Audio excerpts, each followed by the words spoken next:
Welcome to our channel. నమస్కారం. Telugu Desam party Mahanadu అత్యంత వైభవంగా 2 రోజులు జరిగింది. సుమారుగా 25 లక్షల మంది వీక్షించారు. గతంలో ఒంగోలులో జరిగిన మహానాడుకి సుమారుగా 13 లక్షల మంది హాజరయ్యారు ప్రత్యక్షంగా. ఈసారి వర్చువల్గా 25 లక్షల మంది హాజరయ్యారు. ఆ మహానాడు ఎంత అద్భుతంగా జరిగిందో, నిన్న అమీర్పేటలో మైత్రివనం సెంటర్లో ఎన్టీఆర్ గారి కాంస్య విగ్రహం 23 అడుగుల ఎత్తు కాంస్య విగ్రహాన్ని ఆవిష్కరించారు తెలంగాణ రాష్ట్ర ముఖ్యమంత్రి వర్యులు రేవంత్ రెడ్డి గారు, కాంగ్రెస్ ముఖ్యమంత్రి. ఒకప్పుడు కాంగ్రెస్కి వ్యతిరేకంగా పుట్టిన తెలుగుదేశం పార్టీ వ్యవస్థాపక అధ్యక్షులు కాంస్య విగ్రహాన్ని ఇవాళ కాంగ్రెస్ ముఖ్యమంత్రి ఆవిష్కరించడాన్ని ప్రజల్లో పెద్ద ఎత్తున చర్చ జరుగుతూ ఉంది. భవిష్యత్ రాజకీయాలకి ఇది ఏ మార్పు దిశగా ప్రయాణించే అవకాశం ఉంది? తెలుగుదేశం పార్టీ తెలంగాణలో పోటీ చేస్తే పరిస్థితి ఎలా ఉంటుంది? పోటీ చేయకపోతే తెలుగుదేశం పార్టీ అభిమానులు, కార్యకర్తలు ఎవరి వైపు మళ్ళీ అవకాశం ఉంది? మరిన్ని విశేషాలు తెలిసిన ప్రయత్నం చేద్దాం. విశ్లేషణ మనతో పడున్నారు ప్రముఖ ఆర్థిక, రాజకీయ, సామాజిక విశ్లేషకులు అడిసిమల్ శ్రీనివాసరావు. వారిని అడిగి మరిన్ని విశేషాలు తెలుసుకుందాం. నమస్తే సార్. నమస్కారం అండి. వర్చువల్ మహానాడు అద్భుతంగా సక్సెస్ అయింది. 25 లక్షల మంది చూశారు వర్చువల్గా. అలాగే ఈ 103వ జయంతి సందర్భంగా ఎన్టీఆర్ గారి కాంస్య విగ్రహాన్ని తెలంగాణ కాంగ్రెస్ ముఖ్యమంత్రి రేవంత్ రెడ్డి గారు ఆవిష్కరించారు. జనాల మంచి స్పందన వచ్చింది. నిన్న హైదరాబాద్ దద్దరిల్ల చప్పట్లో జై జయధ్వానాలు. ఎట్లా చూస్తారు సార్ ఈ మార్పుని, ఈ ప్రయాణాన్ని, రాజకీయ ప్రస్థానాన్ని? ఇప్పుడు యాక్చువల్గా మహానాడు అనేటువంటిది తెలుగుదేశం పార్టీ శ్రేణులకి, నాయకులకి పెద్ద పండగ అండి ఇది. ఎందుకంటే ఆ సంవత్సరం అంతా ఎదురు చూస్తారు అందరూ పాల్గొనడానికి.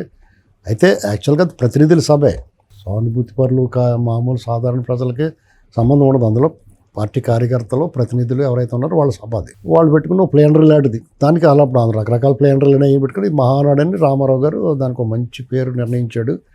ఆ పేరు మహానాడు అని పెట్టినాడు కొంచెం విచిత్రంగా అనిపించింది అందరికి. కానీ అది ఇక 44 ఏళ్ళ పార్టీ 35వ మహానాడు జరిగింది. మధ్యలో కొన్ని కారణాల వల్ల, అంటే ఎలక్షన్స్ జరిగినప్పుడు, లేకపోతే కరోనా టైం, అలా 7-8 సార్లు జరగల.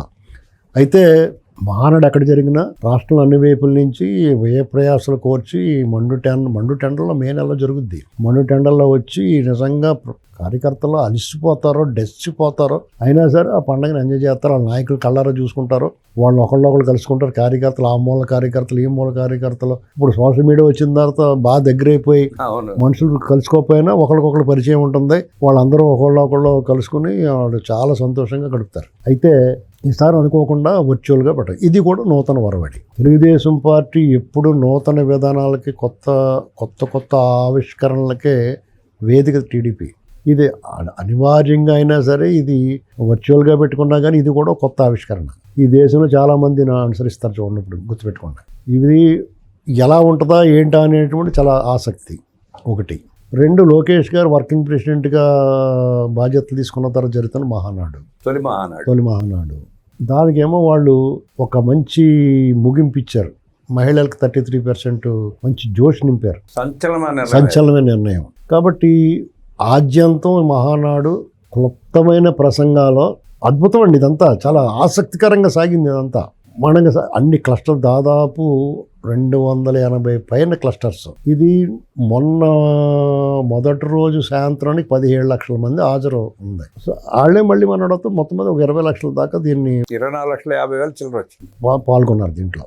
దీన్ని వివిధ మాధ్యమాల్లో దాదాపు ఇంకొక 20 లక్షల మంది వీక్షించారు. ఏమంటే ఇంకా ఎక్కువే ఉంటారు, అయితే అంత కౌంట్ రాలేదు. అయితే ఇది చాలా అంగరంగ వైభవంగా జరిగింది. ఇదే ఇంతమందితో జరగాలంటే దాదాపు ఊహించినంత వ్యయం అయిపోద్ది. ఇది ఒక రకంగా పరిమితుల్లోనే చాలా బాగా చేశారు. చాలా బాగా, అంటే ఇది చాలా ఆర్గనైజ్డ్, చాలా పర్ఫెక్ట్గా ఆర్గనైజ్ చేయకపోతే చాలా ఇబ్బంది వచ్చేస్తుందండి. ఇది టెక్నికల్గా అంతా దీని మీద ఆధారపడి ఉంటుంది కదా. ఎక్కడా కూడా ఇది మనం ప్రత్యక్షంగా లేవన్న నేను చూశాను 2-3 చోట్ల. నేను పాల్గొన్నాను. మనం వాళ్ళతో దగ్గర కూర్చొని మాట్లాడుతున్నట్టే ఉంది అంతా. ఎందుకంటే మనం మహానాడుకి వెళ్ళినా డిజిటల్ స్క్రీన్ మీద చూడాల్సిందే. వాళ్ళు చంద్రబాబు మనం ఒళ్ళే కూర్చోబెట్టుకోడు కదా. ఇక్కడ ఇంకా ప్రధాన వేదిక దగ్గర చంద్రబాబు గారి దగ్గర ప్రతినిధులు, రాష్ట్ర స్థాయి ప్రతినిధులు ఎవరైతే ఉన్నారో వాళ్ళకే అప్పుడు ఉంటుంది వేదిక మీద స్థానం. ఇప్పుడు అక్కడే ఉంది. ఆ మార్పు ఏం లేదు. వాళ్ళందరూ మాట్లాడినారు. చంద్రబాబు నాయుడు గారు పక్కన కూర్చొని మళ్ళీ వాళ్ళతో మంచి చెడ్డ మాట్లాడుకున్నారు. చాలా బాగా జరిగింది. లోకేష్ గారికి మంచి అప్లాజ్ వచ్చింది. ప్రతినిధులందరూ కూడా చాలా బాగా ప్రసంగించారు. చాలా సామాన్య కార్యకర్తలు కూడా అవకాశం ఇచ్చారు. వాళ్ళ అనుభవాలు చెప్పుకున్నారు. కోటమిరెడ్డి శ్రీధర్ రెడ్డి గారు లాంటి వాళ్ళు అయితే గూస్ బంప్స్ స్పీచ్ ఇచ్చారు. బ్రహ్మాండంగా కార్యకర్తే అధినేత అనేటువంటి నేతలు మన అధిష్టానం చెప్పిన మాటలకే అదే కరెక్టు. ఎవరైనా సరే ఎమ్మెల్యేలు గుర్తుపెట్టుకోవాల్సినటువంటి సాటి ఎమ్మెల్యే, నేను ఎమ్మెల్యేని అనుకోకుండా సాటి ఎమ్మెల్యేలకి రిక్వెస్ట్ చేస్తానే ఒక చురకలేస్తాడు ఆయన. కార్యకర్తలు ఏం కోరుకుంటారో అది మాట్లాడాడు. అలాగే భయోకేశ్వర్ గారైనా లేకపోతే ఏ నాయకుడు మాట్లాడినా బ్రహ్మాండం, అంటే ఇన్స్పిరేషనల్ స్పీచెస్ ఇచ్చారు. ఒకళ్ళిద్దరు కొంచెం అతి చేశారు, అది వదిలేండి, ఎక్కడన్నా సహజంగా ఉంటుంది. అయితే దీని మీద రోజా గారు లేకపోతే కొడాలి నాని వీళ్ళు విక్రిస్తారు. డెఫినెట్గా వాళ్ళు విక్రించినప్పుడు దిష్టి బొమ్మలు ఉంటాయి, విక్రిస్తారు. నాకు ఈసారి ఏటో కానీ నా అదృష్టం ఏటో కానీ ఆ ఎండుకొజ్జరపెక్క కనపడలేదు ఎక్కడ. రామారావు గారి జయంతి రోజున కూడా మామూలుగా కనపడద్ది. టీడీపీ వాళ్ళు చిరాకు పడే మొఖాలు ఏంటంటే లక్ష్మీపార్వతి, రోజా లేకపోతే కొడాలి నాని కంపరం వచ్చేది వీళ్ళు చూస్తే. టీడీపీ వాళ్ళందరికీ కంపరం వచ్చేది కరెక్ట్గా. నేను ఈ కంపరాన్ని ఒక స్మెల్ని చూడలేదు కానీ 2 స్మెల్ని చూశాను, రోజా కానీ కొడాలి నాని కానీ. ఇక వాళ్ళిద్దరు మనం ఎంత తక్కువ పట్టించుకుంటే అంత మంచి, ఎందుకంటే మనకు ఆరోగ్యం పాడైపోద్ది వాళ్ళ గురించి మాట్లాడితే. గాల్లో దీపాలండి వాళ్ళు మాట్లాడి వాళ్ళు అంచుకునే పెట్టుకున్నాడు. పోకిరి సినిమాలో అంటాడు కదా ఇలాంటిదాన్ని మనం ఒకటి పెట్టుకోవాలంటాడు కదా ఒకటి. అలాగే వీళ్ళు అంతనే పెట్టుకున్నాడు జగన్మోహన్ రెడ్డి. అతను ఏంటంటే అతనికి తిట్టడం కూడా రాదు సరిగ్గా, ఏం ఆడుతున్నాడు అతనికే తెలియదు, అందుకని తిట్టి బదులు పెట్టుకున్నాడు అతను. చూడండి ఏదో సినిమాలో ఆహుతి ప్రసాద్ గారు అంటాడు, ఒరే సేరట్ ఇవ్వరా నీ ఎవడెలిగిస్తాడరా, నీ ఆవులు ఇస్తే చిటికలు వేయరా అంటాడు కదా. అలాగే అంత బద్ధకం, లేజీ ఫీలో. కాబట్టి వాళ్ళు మాట్లాడతారు అలాగే, ఎందుకంటే వాళ్ళు రికార్డింగ్ డ్యాన్స్లు అలవాటు, అందుకని రికార్డింగ్ డ్యాన్స్లు అన్నారు. కొడాలి నాని బూట్లు నాలుగుతో అలవాటు కాబట్టి చంద్రబాబు నాయుడు గారిని గుంజీలు తీసి చూపించాడు. సరే నువ్వు పూర్తి స్థాయిలో ఫిట్నెస్లో ఉన్నావు మాకు అర్థమైంది, అంచేత నీకు ఇవ్వాల్సిన ట్రీట్మెంట్కి రెడీ అవ్వు, సిద్ధంగా ఉండు. అతను ఏం కోరుకున్నాడో, నన్ను కేసు పెట్టాలి లోపల తీసుకెళ్ళాలి అని కోరుకున్నాడు. కానీ నువ్వు కోరుకున్నప్పుడు పెట్టరు, వాళ్ళు ఎప్పుడు పెట్టాలనుకుంటే అప్పుడు పెడతారు, అది జరుగుద్ది. గమ్మత్ ఏంటంటే సార్ ఇవాళ గుడివాడ వెళ్ళకుండా బెజవాడ నుంచి వెనక్కి వెళ్ళిపోతున్నాడు ఎక్కడికి, హైదరాబాద్. అయితే మీరు ఇంకోటి మాట అడిగారు, ఎన్టీఆర్ విగ్రహం ఆవిష్కరణ తెలంగాణ నడిబొడ్డున మైత్రివనం దగ్గర ఎన్టీఆర్ సర్కిల్గా నామకరణం చేశారు దానికి. ఇది రేవంత్ రెడ్డి గారు కానీ జూబ్లీ హిల్స్ ఎమ్మెల్యే నవీన్ గారు కానీ ఒక హామీ ఇచ్చారు, ఇక్కడ ఎన్టీఆర్ విగ్రహం స్థాపిస్తామని.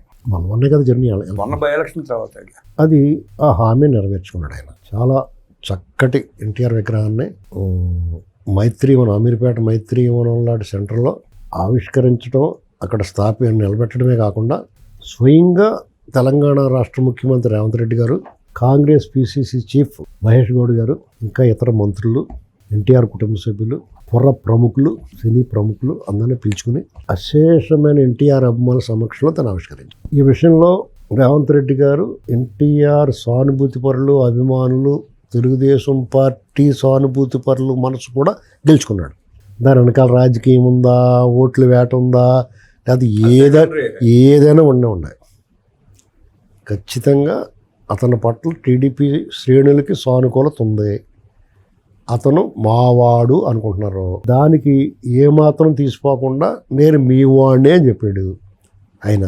నేను మీతోటి ఉంటాను, మీకోసం కూడా ఉంటాను అని చెప్పాడు ఆయన. ఇక్కడ ఇంకోటి ఏంటంటే, మీరు ఇంకోటి అడిగారు, టీడీపీ తెలంగాణలో ఏం చేస్తారు.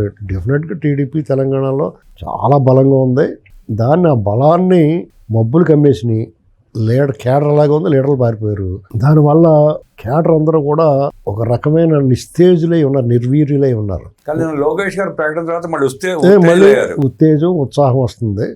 దానికి ఎన్టీఆర్ విగ్రహ ఆవిష్కరణతో ఒక ఊపు, మహానాడు ముగింపు, ఎన్టీఆర్ విగ్రహ ఆవిష్కరణ, ఇవన్నీ కూడా తెలుగుదేశం శ్రేణులు మహా జోష్ నింపినాయండి.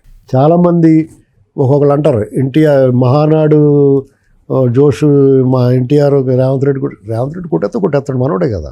రేవంత్ రెడ్డి అయినా పైవాడా, క్రెడిట్ తీసుకోండి, మనమే ఇస్తాం రేవంత్ రెడ్డి కంటే. మనకి ఇష్టం రేవంత్ రెడ్డి అంటే. నేను పార్టీ అయ్యి చూడండి, ఎవరు చంద్రబాబు నాయుడు గారిని మర్యాదగా గౌరవంగా సంబోధిస్తున్నారో, ఎవరు చంద్రబాబు నాయుడు గారి పట్ల గురుభావంతో ఉంటారో, ఎవరు చంద్రబాబు నాయుడు గారు చేసిన దాన్ని నిర్మమాటంగా భేషజాలకు పోకుండా ఇదిగో ఇది ఆయన చేసాడు మనం గుర్తించాలి అంటాడో, అన్నిటికన్నా ముఖ్యంగా ఈ దేశంలో రాజ్యాంగ నిర్మాత బిఆర్ అంబేద్కర్, ఉక్కు మహిళ ఇందిరాగాంధీ గారితో సమానంగా ఎన్టీ రామారావు గారు తెలుగు జాతి మహోన్నత వ్యక్తి, జాతి రత్నం అని చెప్పాడు ఆయన. అక్కడ పూర్తి స్థాయిలో 100కి 1000 మార్కులు పడి ఎన్టీఆర్ అభిమానుల నుంచి, తెలుగుదేశం శ్రేణుల నుంచి, కుటుంబాల నుంచి, అన్ని వైపుల నుంచి కూడా రేవంత్ రెడ్డి గారు 100కి 1000% మార్కులు సంపాదించుకున్నాడు. తెలుగుదేశం పార్టీలో ఎదిగి, తెలుగుదేశం పార్టీ స్కూల్లో చదువుకుని, తెలుగుదేశం పార్టీ ద్వారా అధికారంలోకి వచ్చి, ఆ పార్టీ ద్వారా అందలం ఎక్కి, ఆ పార్టీని ఆ నాయకుల్ని తోలనాడే వాళ్ళకి ఇది ఒక గుణపాఠం. ఒక పాజిటివ్ నేచర్తో ఉండి తెలుగుదేశం పార్టీ విభేదించినా, పార్టీని విడిచిపెట్టి వెళ్ళినా, పార్టీ పట్ల మర్యాద గౌరవం కలిగి ఉన్నవాడికి ఏ పార్టీలో ఉన్నా ఎలాంటి గౌరవం దక్కుతుంది, ఎలాంటి ఉన్నత స్థాయికి ఎదుగుతాడనేటువంటి దానికి ఎగ్జాంపుల్ రేవంత్ రెడ్డి గారు. ఇంకో పక్క కేసీఆర్ గారు ఉన్నాడు. ఆయన కూడా తెలుగుదేశం పార్టీలోంచి వెళ్ళాడు. తెలుగుదేశం పార్టీ 2గా దాన్ని చూపించుకోవాలనుకునే ప్రయత్నం చేశాడు. తెలుగుదేశం పార్టీలో నాయకులు చాలామంది లాగేసి ఇదే తెలుగుదేశం పార్టీ అని విలీనం చేసుకున్నారు. ఇవన్నీ చేసినా సరే తెలుగుదేశం శ్రేణులకి తప్పని పరిస్థితుల్లో కొంతమంది కేడర్ నాయకులు వెంబడి వెళ్ళారు కేసీఆర్ గురించి వెళ్ళా. నాయకత్వం మూలంగా ఆ నాయకత్వం ఆ లోకల్ లీడర్ గురించి వెళ్ళారు. తర్వాత ఇప్పుడు ఏమైందంటే అతను దుష్టజన సాంగత్యం జగన్మోహన్ రెడ్డితో కలిపాడు. అప్పుడు ఆ కోడాయిల్లోళ్ళు కూడా విముఖత వచ్చింది. మీకు కేసీఆర్ గారిని చూస్తే మనకి ఏమనిపిస్తుంది అంటే, నేను క్లియర్గా చెప్తున్నానండి, రేవంత్ రెడ్డి గారిని చూడగానే మనకి ఈ కాంగ్రెస్ పార్టీ ఏమో గుర్తురాదే, టీడీపీ ఆవిర్భావం నుంచి పూర్తిగా వ్యతిరేకించిన కాంగ్రెస్ పార్టీ వారు మన శత్రు కూటమి అని అనిపించారు రేవంత్ రెడ్డి గారిని చూస్తే. ఇంట్లో మనిషిని చూసినట్టు ఎవరి కాళ్ళు ఆయన ఓన్ చేసుకున్నారు. ఇక్కడ తెలుగుదేశం పార్టీ ఉందా లేదా, ప్రస్తుతానికి ఇక్కడ ఏం పోటీ చేయట్లేదు కదా మన ఎన్నికల్లో. కానీ అదే కేసీఆర్ని చూస్తే అతనిలో మనకు జగన్మోహన్ రెడ్డి కనిపిస్తారు. ఎందుకంటే అక్కడ చంద్రబాబు నాయుడు గారిని, తెలుగుదేశం శ్రేణుల్ని, రాష్ట్రాన్ని సర్వనాశనం చేసిన జగన్మోహన్ రెడ్డి, అతనితో సాంగత్యం ఉన్న కేసీఆర్ గారు ఇంచుమించు జగన్మోహన్ రెడ్డి భౌతికంగా హింస పెడితే వీళ్ళ మాటలతో హింస పెట్టారు, మానసికంగా హింసించారు. కాబట్టి చంద్రముఖి సినిమాలో గంగకి ఈశ్వరి రజనీకాంత్ గారు రాజులా కనిపిస్తూ ఉంటాడు చంద్రముఖికి. అలాగే తెలుగుదేశం శ్రేణులందరికీ కూడా కేసీఆర్ గారు జగన్లా కనపడతాడు. అందుచేత కాంగ్రెస్కి సంస్థాగత బలం ఉంటుంది, అదనంగా టీడీపీ బలం వచ్చి చేరింది, ఇదివరకే చేరింది, ఈసారి మిగిలింది కూడా చేరిపోద్ది. రేపది జీహెచ్ఎంసీ ఎన్నికల్లో ప్రతిఫలిస్తుంది. ఎవరైతే ఎన్డీఏగా ఆంధ్రాలోను కేంద్రంలోను ఎన్డీఏ ప్రభుత్వంలో ఉన్న బీజేపీ, టీడీపీ, జనసేన, ఇక్కడ అదే కూటమి ఇక్కడ పోటీ చేయడానికి ఇక్కడ బీజేపీ సస్పెషన్లో అభ్యంతరాలు వ్యక్తం చేస్తున్నట్టు కనిపిస్తుంది. వాళ్ళు కనుక ఎన్డీఏగా ఇక్కడ పోటీ చేయకపోతే డెఫినెట్గా బీజేపీకి, బీఆర్ఎస్కి పరాభవం. లేదా మాకు టీడీపీ వద్దు, బీజేపీ, బీఆర్ఎస్ కలిపే మేము వెళ్తామని అనుకున్నారనుకుంటాయి, అంతకన్నా ఘోరంగా దెబ్బతింటారు. అలా వెళితే రేవంత్ రెడ్డి నెత్తి మీద పాలు పోసినట్టే. అర్థమైందండి? ఇది నాకు అనిపించింది. ఎందుకంటే పార్టీ విడిచిపెట్టి వెళ్ళినా అతని మీద మనకు కోపం రావట్లేదు. చాలామంది పార్టీ విడిచిపెట్టి వెళ్ళారు, మనకి వాళ్ళ సహజంగానే కొంచెం వైరం అనిపిస్తుంది, వాళ్ళ హితం ఉండదు మనకి. పైగా కొంతమంది తిట్టినోళ్ళు తిట్టినట్టు ఉంటారు. ఇతను పార్టీ విడిచిపెట్టేళ్ళ ఆనాడు నుంచి ఈనాడు వరకు ఒక్క పల్లెత్తి మాట మాట్లాడాల. సందర్భం వచ్చినప్పుడల్లా చంద్రబాబు నాయుడు గారిని గుర్తు చేసుకుంటాడు, ఈ రాష్ట్రానికి ఏం చేసాడో చెప్తాడైనా ఆయన చెప్పాల్సిన అవసరం లేదు. కానీ వేరే పార్టీలో, ఆ పార్టీలో తెలుగుదేశం పార్టీ బద్ధశత్రువులు ఉంటారు, ఆ పార్టీ చేతిలో చావు దెబ్బ తగిలిన ఉంటారు కొంతమంది. వాళ్ళకి అది మర్చిపోలేరు ఆ చేదు అనుభవాన్ని. నిన్న కూడా చాలా స్పష్టంగా మాట్లాడాడు నేను స్టేజ్ మీద. అంతమంది పబ్లిక్లో రామారావు గురించి అద్భుతంగా చెప్పాడు. అట్లాగే చంద్రబాబు నాయుడు గారు తెలంగాణకు చేసిన మేలు, సైబరాబాద్ నిర్మాణం గురించి కూడా అద్భుతంగా చెప్పాడు ఆయన. కేసీఆర్ గారిని కూడా గుర్తు చేయండి, నువ్వు కూడా అదే స్కూల్ నుంచి వచ్చావు ఇలాగ. కాబట్టి ఇది ఒక ట్రంప్ కార్డు.